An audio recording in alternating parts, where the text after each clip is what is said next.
కంచం ఏంటి ఇంతుంది?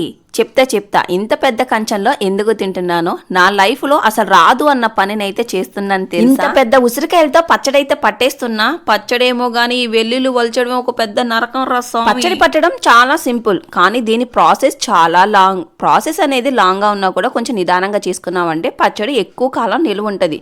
ఏంటో దెయ్యాలు వేదాలు మళ్లించడం అంటే ఇదేనేమో. నేను మీకు చెప్పడం ఏంటి, మీకు ఆల్రెడీ అన్నీ తెలుసు. నేను పచ్చడి పడుతున్నానంటే ఏ ధైర్యంతో పడుతున్నాననే కదా. మా ఇంట్లో కూడా షెఫ్ ఉంది, తనే నా ధైర్యం. అయితే మా షెఫ్ ని సీక్రెట్ గా వీడియో అయితే తీసా, మీకు కూడా చూపిస్తాను. నేను ఈ కొంచెం పచ్చడి పట్టడానికి ఎంత హంగామా చేశానో. పచ్చడి పట్టేటప్పుడు మాత్రం నా చెయ్యి అయితే చాలా పెయిన్ అయితే వచ్చింది. కానీ ఎక్కువ పచ్చళ్ళు పడుతూ ఉంటారు కదా, ఎలాగ. ఉసిరికాయ పచ్చడి పెట్టేటప్పుడు మాత్రం లాస్ట్ లో మోస్ట్ ఇంపార్టెంట్ నిమ్మకాయ బిగులు, అది మర్చిపోకండి. నిమ్మకాయలు పిండేటప్పుడు వచ్చింది కదా చెయ్యి నొప్పి, ఓర్నా. ఇదిగో మా షెఫ్ సీక్రెట్ గా వీడియో అయితే తీసా. ఉసిరికాయలో కారం కలుపుతున్నారు. ఉసిరికాయని చూడగానే అందులోకి ఇంత ఉప్పు, ఇంత కారం, కొంచెం నిమ్మరసం అని కళ్ళతో చూస్తే చెప్పేస్తుంది మా షెఫ్.